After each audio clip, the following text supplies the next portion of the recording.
مثال کیوں دی گئی ہے؟ اس آئینے میں ہمیں ہماری تصویر دکھائی گئی ہے۔ تم اگر قرآن کا حق ادا نہیں کر رہے تو تمہاری مثال وہی ہے جو یہود کی تھی۔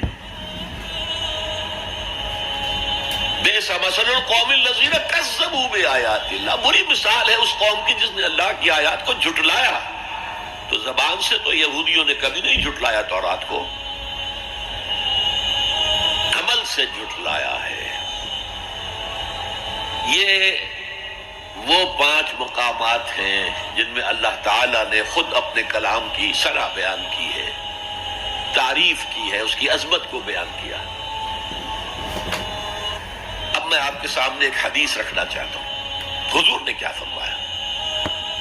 ایک حدیث سنا چکا ہوں آپ کو، عن عثمان بن عفان رضی اللہ تعالی عنہ قال قال رسول اللہ صلی اللہ علیہ وسلم خیرکم من تعلم القرآن وعلمہ، تم میں سے بہترین لوگ وہ ہیں جو قرآن سیکھیں اور سکھائیں۔ یہ حدیث بڑی عجیب ہے، یہ ترمذی میں بھی ہے اور دارمی میں ہے، اور اس کے راوی حضرت علی ہیں رضی اللہ تعالی عنہ۔ عن علی رضی اللہ عنہ قال، حضرت علی فرماتے ہیں انی سمعت رسول اللہ صلی اللہ علیہ وسلم یقول، میں نے سنا اللہ کے رسول صلی اللہ علیہ وسلم کو یہ کہتے ہوئے، انہا ستکون فتنۃ، ان قریب ایک بہت بڑا فتنہ رونما ہوگا۔ حضرت علی فرماتے ہیں قلت، میں نے عرض کیا مل مخرج منہا یا رسول اللہ، اے اللہ کے رسول یہ فرمائیے اس فتنے سے بچنے کا، نکلنے کا راستہ کون سا ہوگا؟ جیسے آپ بڑے بڑے حالوں میں دیکھتے ہیں ایگزٹ، عرب ممالک میں لکھا ہوتا ہے مخرج، اگر کہیں آگ لگ جائے، کہیں دھواں بڑھ جائے تو نکلو، لال جو روشنیاں ہیں ان کے اندر جو نیچے دروازے ہیں ان کی طرف جاؤ، یہ مخرج ہے جان بچانے کے لیے۔ یہاں ایک لحظہ توقف کر کے ہمارا اور صحابہ کا جو فرق ہے اس کو نوٹ کر لیجئے۔ اگر ہم ہوتے تو کیا پوچھتے، حضور یہ فتنہ کب آئے گا، کدھر سے آئے گا، کیوں آئے گا، کیا ہوگا، یہ سارے سوالات کرتے نا، جن کا عمل سے کوئی تعلق نہیں، معلومات ہیں۔ حضرت علی نے کچھ نہیں پوچھا، بس آپ نے فرما دیا کہ بہت بڑا فتنہ ہوگا، تو بس ہمیں یہ بتائیے کہ اس سے نکلنے کا راستہ کیا ہے۔ اب سنیے حضور کی زبان سے قرآن مجید کی مدح۔ قال کتاب اللہ، فتنوں سے بچانے والی اللہ کی کتاب ہے۔ فیہ نبأ ما قبلکم، اس میں تم سے پہلے جو تھے ان کی بھی خبریں ہیں، قوم نوح اور قوم عاد اور قوم ثمود اور قوم مدین اور آل فرعون اور سدوم اور عمورہ کی بستیوں کے حالات ہیں کہ نہیں؟ وَخَبَرُ مَا بَعْدَكُمْ، اس میں تمہارے بعد جو آنے والے حالات ہیں وہ بھی درج ہیں، ذرا کھدائی کر کے نکالنا پڑتا ہے ورنہ حالات موجود ہیں۔ ایک اوپر کی چیز ہے، سامنے کی چیز ہے، ایک ذرا اندر سے کھدائی کر کے، لیکن یہ کہ حضور فرما رہے ہیں خبر ما بعدکم وحکم ما بینکم، اور جو بھی اختلافات تمہارے درمیان ہوں گے ان کا فیصلہ بھی اس کتاب میں موجود ہے۔ کاش کہ ہم اپنے مذہبی اختلافات کو رفع کرنے کے لیے قرآن کی طرف رجوع کریں، جو حبل اللہ ہے، واعتصموا بحبل اللہ جميعا ولا تفرقوا۔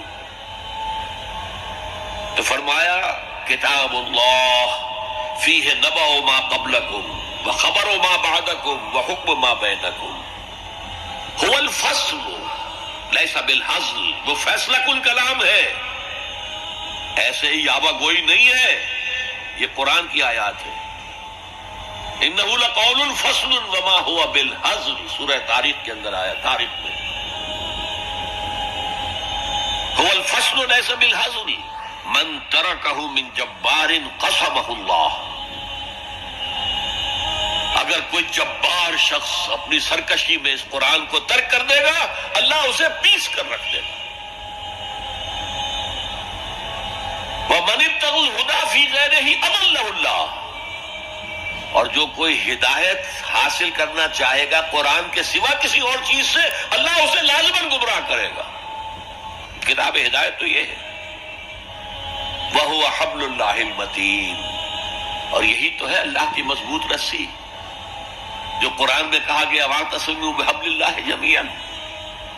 میں نے ایک موقع پر اس آیت کا استہزاء کرتے ہوئے سنا تھا پاکستان کے شہر لاہور میں، جب 1973 یا 74 میں عالم اسلام کی سمٹ کانفرنس ہوئی تھی لاہور میں، تو یہ آیت وَاعْتَصِمُوا بِحَبْلِ اللَّهِ ہر ٹیکسی کے اوپر، ہر رکشہ کے پیچھے لکھی ہوئی ہوتی تھی، اور وہ اس کے بینر لگے ہوئے تھے۔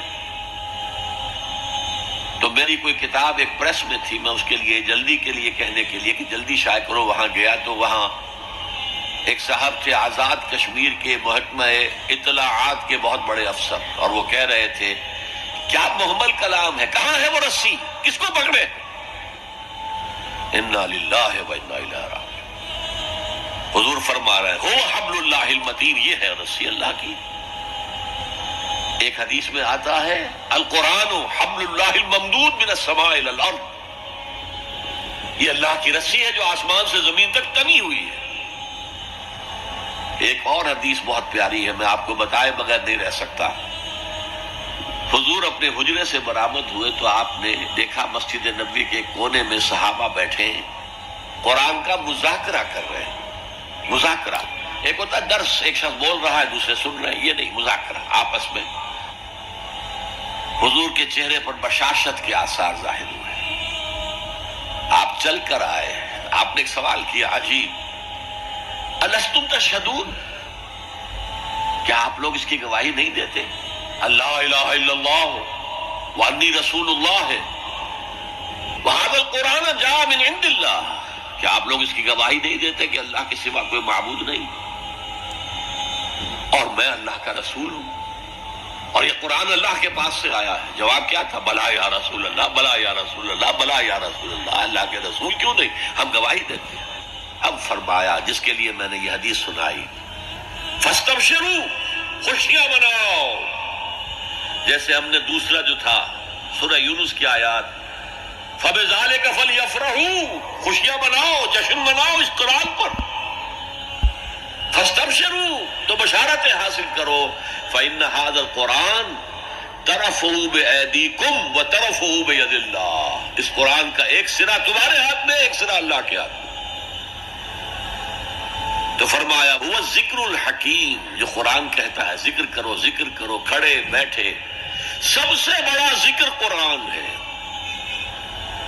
ہم بیٹھ کر ضربے لگا رہے ہیں، پتہ نہیں کیا کرتے ہیں، کوئی وظائف پڑھ رہا ہے، سب سے بڑا ذکر جسے قرآن الذکر کہتا ہے، انا نحن نزلنا الذکر وانا لہ لحافظون، دی ذکر وہ قرآن ہے، هو الذکر الحکیم وهو الصراط المستقیم۔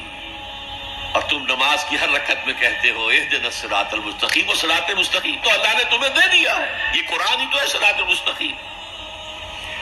پھر دیکھیے اس میں وہ قرآن مجید کا انداز ہے، دو تین آیات ایک طرح سے قوافی کے ساتھ آ رہی ہیں۔ لائق تکریم سامعین محترم،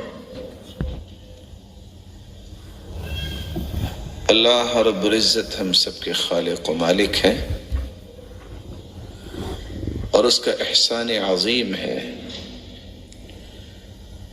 جس نے ہماری سعادت کی راہوں کا تعین کرنے کے لیے نوشتہ ہدایت قرآن مجید کو بھی نازل کیا، اور سرتاج رسل محمد رسول اللہ صلی اللہ علیہ وسلم کو مبعوث فرمایا۔